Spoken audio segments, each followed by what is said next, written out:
Welcome back to Think and Speak podcast. I'm Emma Collins, and today we're talking about something that secretly decides whether your English improves or stays stuck.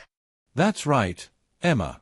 Grammar books matter, vocabulary matters, but your mindset controls how fast you actually grow. Exactly. Many learners say, "My English is bad," or "I'm afraid to speak." That sentence alone can stop progress before it starts. And that's why today's episode is titled Why Your Mindset Controls Your English Success. This is not theory. This is real-life learning psychology. If you've ever felt nervous speaking English, translating in your head, or comparing yourself to others, this episode is for you.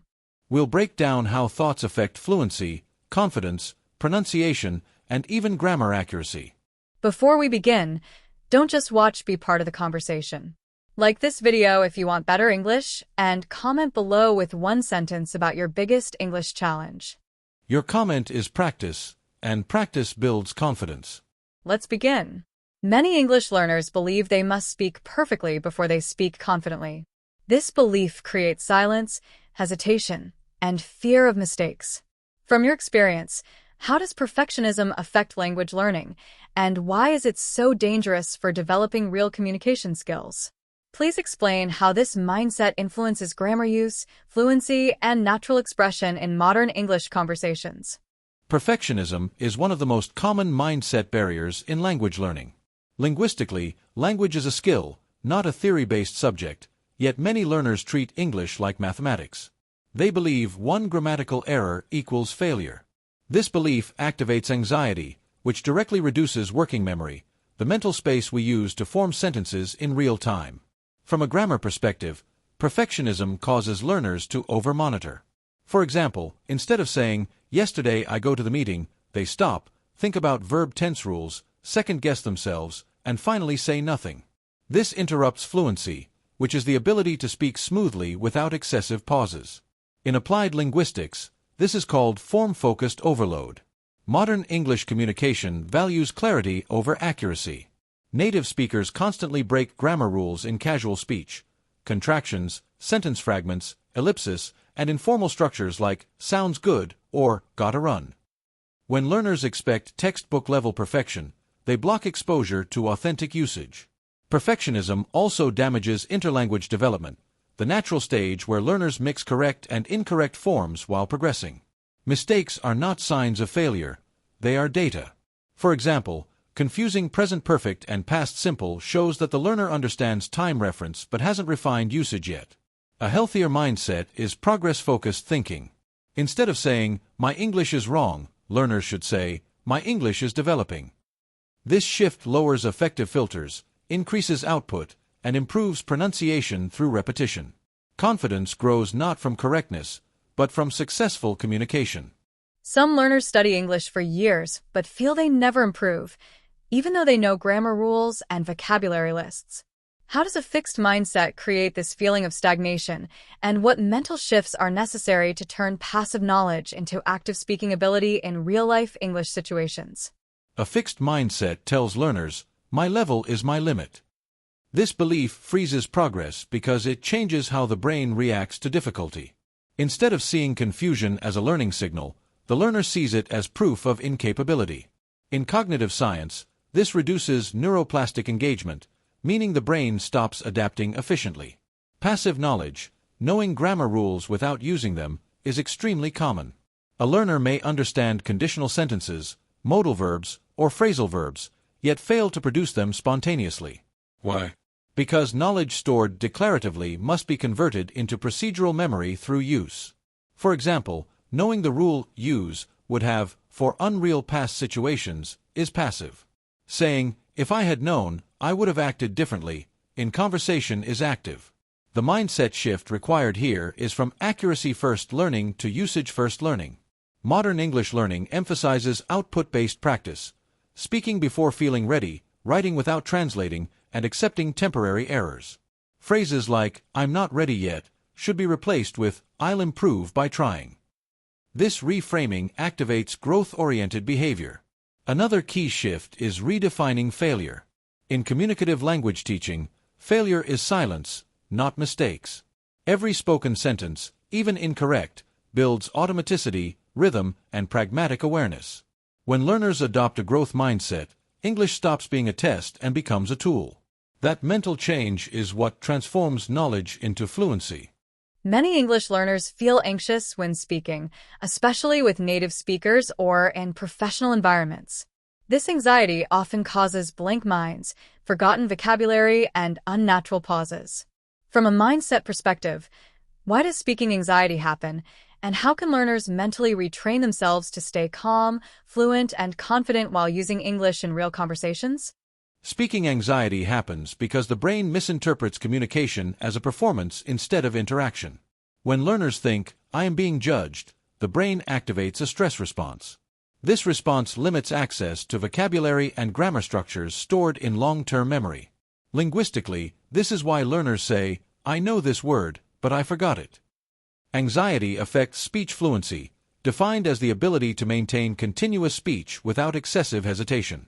When stress increases, learners overuse fillers like or pause completely. This is not a language problem. It is a cognitive load issue. One major mindset error is believing that native speakers speak perfectly. In reality, native English speakers constantly reformulate sentences, self-correct, and use vague language like kind of, you know, or stuff like that. When learners aim for unrealistic precision, they overload working memory. To retrain the mind, learners must adopt communication-first thinking. The goal shifts from speaking correctly to being understood. For example, saying, "Yesterday meeting very long," is imperfect grammar, but it successfully communicates meaning. Grammar terms like message priority, approximation, and circumlocution are key here. If a learner forgets a word, describing it instead of freezing builds fluency. For example, the thing you use to open bottles, instead of opener. Calm fluency comes from repetition in low-pressure situations. The brain learns safety through exposure. Confidence is not the cause of fluency, it is the result. Many learners compare themselves to others who seem more fluent or confident. This comparison often leads to discouragement and self-doubt. How does comparison negatively affect English learning, and what mindset strategies can help learners focus on personal progress instead of external standards? Comparison is one of the most damaging habits in language learning because it ignores context. Learners rarely see how long others have studied, what methods they used, or how often they practice speaking. Comparison creates a false narrative: they are talented, I am not. From a psychological standpoint, comparison activates negative self-talk, which directly affects motivation and consistency. When learners believe progress should be fast and visible, they overlook gradual improvement such as better pronunciation, faster sentence construction, or improved listening comprehension. Language acquisition is non-linear. Progress happens in waves. Learners may feel stuck, then suddenly improve. Comparing during a plateau creates unnecessary frustration. A powerful mindset shift is adopting internal benchmarking.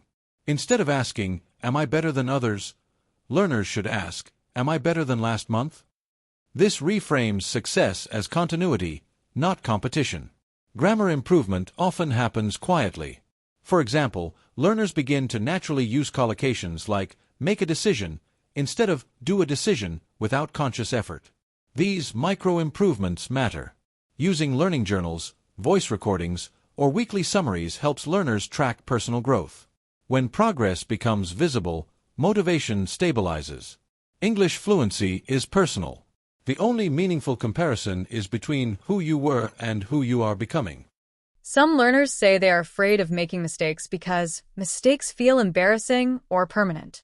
Why is this belief incorrect, and how should learners redefine mistakes in order to improve grammar accuracy and speaking confidence at the same time? The belief that mistakes are permanent is fundamentally incorrect. In language learning, mistakes are temporary stages of development. Linguists call this error-based learning, where incorrect forms appear before correct ones stabilize. Mistakes signal that a learner is experimenting with language. For example, saying, "He go to work yesterday," shows understanding of sentence structure but incomplete mastery of past tense. This is progress, not failure. When learners avoid mistakes, they reduce output, which slows grammar automation. Grammar accuracy improves through repeated use, not silent study. Speaking incorrectly today often leads to speaking correctly tomorrow. A mindset shift is needed. Mistakes are feedback. Each error provides information about what needs adjustment. Native speakers correct themselves constantly. Actually, I am going tomorrow. Learners should separate identity from performance. Making a mistake does not mean I am bad at English. It means this structure needs practice. Modern teaching emphasizes fluency before accuracy.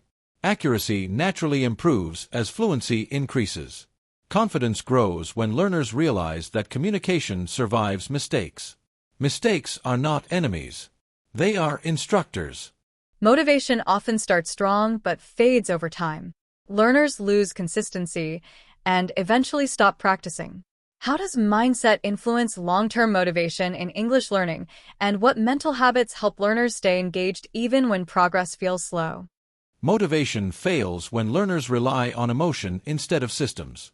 A mindset that expects constant excitement cannot survive routine practice. Long-term success depends on identity-based motivation, not temporary enthusiasm. Learners who say, I am learning English, often quit. Learners who say, I am an English user, persist. Identity shapes behavior. Slow progress is normal, especially at intermediate levels. This stage requires tolerance for ambiguity, accepting partial understanding and imperfect expression. Learners with growth mindsets interpret slow progress as refinement, not stagnation. Mental habits like process focus help maintain engagement. Instead of goal statements like, I want to be fluent, learners should set action-based habits. I speak English for 10 minutes daily. Using modern input, podcasts, short videos, informal conversations, keeps learning relevant. Language thrives on relevance. Consistency beats intensity. A calm, patient mindset sustains progress when motivation fades. Finally, if you could give one core mindset principle that determines English success more than textbooks, apps, or teachers, what would it be, and how should learners apply it daily? The core principle is this: English improves through use, not preparation. Many learners wait to feel ready. Readiness never arrives. Fluency begins the moment learners accept imperfection and speak anyway. Applying this daily means prioritizing output. Speak short sentences. Write small paragraphs. Think in English without translating. Use grammar as a guide, not a prison. Phrases like, let me try, I might be wrong, and this is how I would say it, empower communication. These phrases lower psychological pressure and invite interaction. Grammar terms like automaticity, chunking, and contextual learning all support this idea. Language grows when used in context. English success is not about intelligence. It is about courage, repetition, and patience. Mindset is the engine. Language is the road.